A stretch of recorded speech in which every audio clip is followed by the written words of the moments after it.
बिस्मिल्लाहिर्रहमानिर्रहीम। अस्सलाम वालेकुम व्यूअर्स।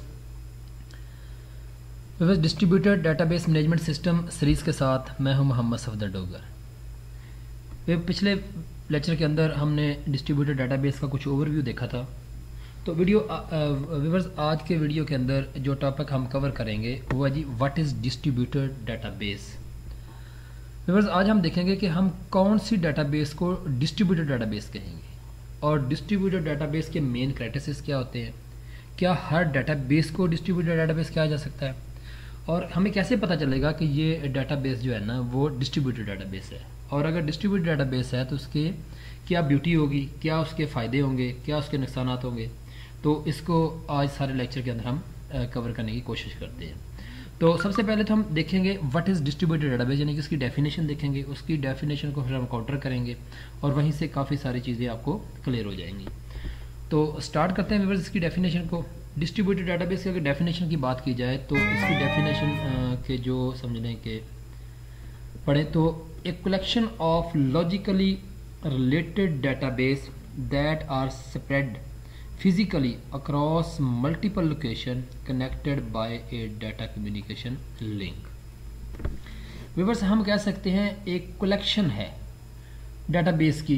जो लॉजिकली रिलेटेड है और वो सेपरेट यानी कि फैली हुई है फिजिकली और यानी कि लॉजिकली भी और फिजिकली भी अक्रॉस मल्टीपल लोकेशन के ऊपर connected by A data communication link, और वो एक दूसरे के साथ कनेक्टेड है मुख्तलिफ डाटा कम्युनिकेशन लिंक के साथ। तो अगर व्यूअर्स इसको आसान लफ्ज़ों में हम बात करें तो हमारे पास हम कह सकते हैं कि डिस्ट्रीब्यूटेड डेटाबेस एक कलेक्शन ऑफ लॉजिकली यानी कि एक कलेक्शन है डाटे की जो लॉजिकली रिलेटेड है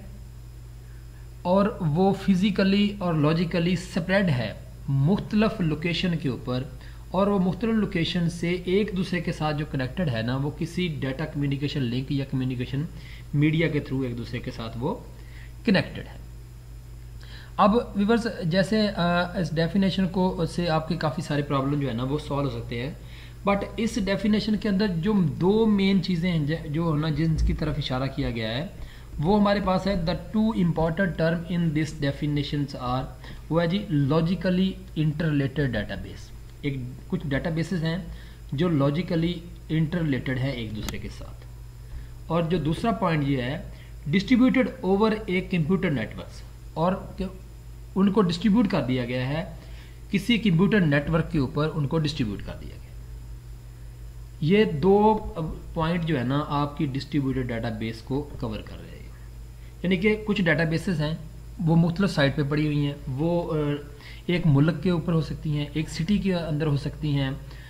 वो एक कंप्यूटर के अंदर भी यानी कि आप रख सकते हैं, एक समझ लें कि लैब के ऊपर आप मुख्तलिफ सिस्टम के ऊपर जो है ना वो डेटाबेसेस बना के उनको लॉजिकली एक दूसरे के साथ रिलेट कर सकते हैं, और इसी तरह आप उनको मुख्तलिफ कंट्रीज़ के अंदर जो है ना वो लॉजिकली डेटाबेस बना के उनको एक दूसरे के साथ इंटरलेट कर सकते हो। बट उनको आप जब लॉजिकली इंटरलेट तो कर देंगे, बट उनको जब आप डिस्ट्रीब्यूट करेंगे तो उसके लिए आपको कोई ना कोई कंप्यूटर नेटवर्क का सहारा लेना पड़ेगा। जैसे मैंने पिछले वीडियो के अंदर कहा था कि आपको डिस्ट्रीब्यूटेड डेटाबेस से पहले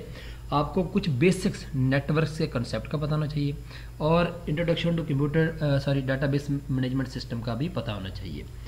तो यही दो बातें हमारे पास हैं कि एक तो हमारी डेटाबेस लॉजिकली कैसे एक दूसरे से कनेक्टेड होंगी या रिलेट होंगी, और उनको हम डिस्ट्रीब्यूट किसी नेटवर्क के ऊपर कैसे करेंगे। जैसे व्यूअर्स हम इस डायग्राम में देखें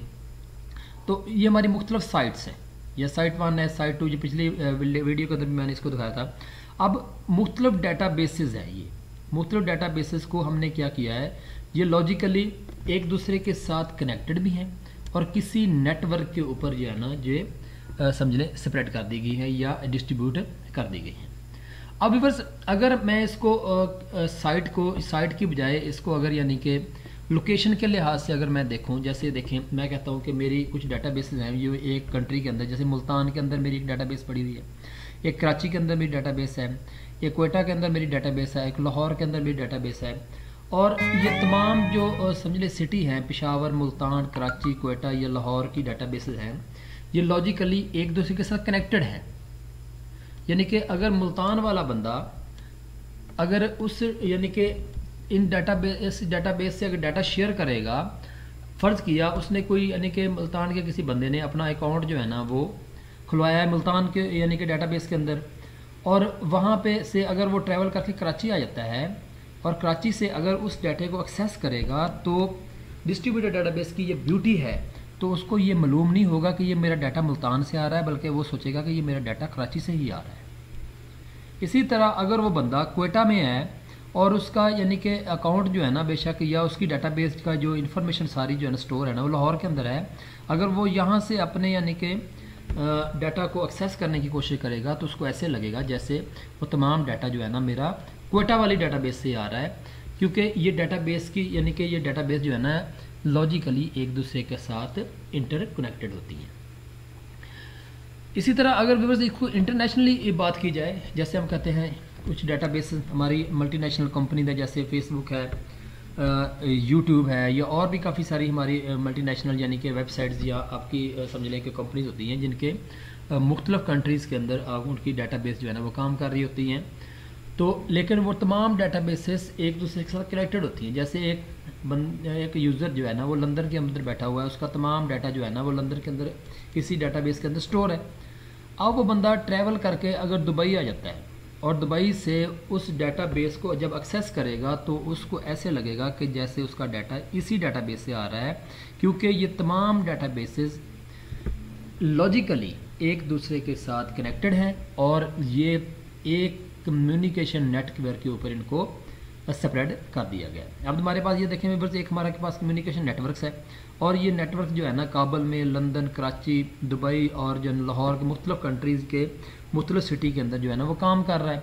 और हर सिटी की डाटाबेस को उस यानी कि कम्युनिकेशन नेटवर्क के साथ हमने क्या कर दिया, इसको कनेक्टेड कर दिया। अब बस इसके यानी कि नुकसानात और फ़ायदे तो हम बाद में पढ़ेंगे। अब अगर इसी को यानी कि हम सेंट्रलाइज डाटाबेस की डायग्राम में अगर देखें तो ये देखिए हमारे पास सेंट्रलाइज में क्या होता है कि आपकी डाटाबेस एक ही साइट के ऊपर पड़ी हुई है और उस डाटाबेस को तमाम डाटाबेसेस यानी कि साइट के साथ क्या कर दिया गया, कनेक्ट कर दिया गया। अब अगर साइट 4 ने डाटा एक्सेस करना है तो उसको पहले यानी कि साइट 4 से अगर कनेक्ट है उसको यानी कि यहाँ से साइट 2 को टच करके उसको यानी कि इस डाटाबेस तक जाना पड़ेगा, यानी कि उसके जो कम्युनिकेशन के चार्जेस हैं ना वो थोड़े से बढ़ जाएंगे। इसकी बजाय अगर उसकी डाटाबेस डिस्ट्रीब्यूटेड डाटाबेस यानी कि से काम कर रही है तो जो यानी कि बंदा अगर उसका रिकॉर्ड तमाम काबुल की यानी कि साइट के ऊपर है, उसने रजिस्टर अपने आप को करवाया हुआ है, तो उसका रिकॉर्ड यहाँ से इंसर्ट तो होगा, लेकिन ये रिकॉर्ड जो है ना उसके करीबी तरीन जो डाटाबेस होगी उसके अंदर जो है ना वो क्या हो जाएगा, स्टोर हो जाएगा। और डिस्ट्रीब्यूटेड डाटाबेस की ब्यूटी यही होगी कि जब भी वो किसी जगह से उस डाटा को एक्सेस करने की कोशिश करेगा तो उसको डाटा जो है ना वो उसी तरह डाटा उसको मिल जाएगा जैसे वो समझेगा कि ये डाटा मुझे मेरे शहर से ही उसको मिल रहा है। तो व्यूअर्स इसके बाद हमारे होते हैं इसके मेन कैरेक्टरिस्टिक्स। डिस्ट्रीब्यूटेड डाटाबेस के मेन कैरेक्टरिस्टिक्स क्या हैं कि डाटा एट मल्टीपल साइट, आपका डाटा जो है ना वो मल्टीपल साइट के ऊपर पड़ा होना चाहिए। और उसके बाद है data management at each site independently,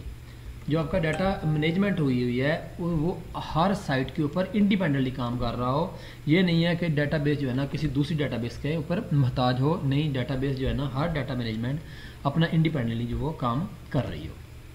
local requirement यानी कि हर यूज़र की जो लोकल रिक्वायरमेंट है उसको यानी कि वो फुलफ़िल हो रही हो, यानी कि ये ना हो कि वो जब अपनी यानी कि लोकल समझ लें कि वेबसाइट के ऊपर अपना डाटा स्टोर कराएगा तो जब यानी कि उसको यानी कि समझ लें कि किसी जगह और जाके ट्रैवल करके वो उस डाटाबेस को एक्सेस करेगा तो उसकी जो लोकल रिक्वायरमेंट है वही उसको एक्सेस हो रही होंगी या उसकी लोकल रिक्वायरमेंट को वहाँ पे पूरा किया जाएगा। उसके बाद है ग्लोबल प्रॉस्पेक्टस। ग्लोबल प्रॉस्पेक्टस से मतलब ये है कि अगर एक यूज़र एक यानी कि जगह से दूसरी जगह पे अपने डाटाबेस को एक्सेस करेगा तो उसको ऐसे लगेगा कि वो डाटाबेस जो कि डाटा जो है ना उसको इसी साइट से मिल रहा है, तो वो अपना ग्लोबल प्रॉस्पेक्टस उसको दे रहा होगा। तो ये यानी कि 4 जो है ना इसके मेन कैरेक्टरिस्टिक्स हैं डिस्ट्रीब्यूटेड डाटाबेस मैनेजमेंट सिस्टम के। तो उम्मीद करता हूँ कि आज के लेक्चर की समझ आ गई होगी। मेरी वीडियो देखने का शुक्रिया। मेरे चैनल को सब्सक्राइब करना ना भूलें ताकि मेरी आने वाली वीडियो की अपडेट आपको मिलती रहें। तो नेक्स्ट लेक्चर तक बाय, ओके, अल्लाह।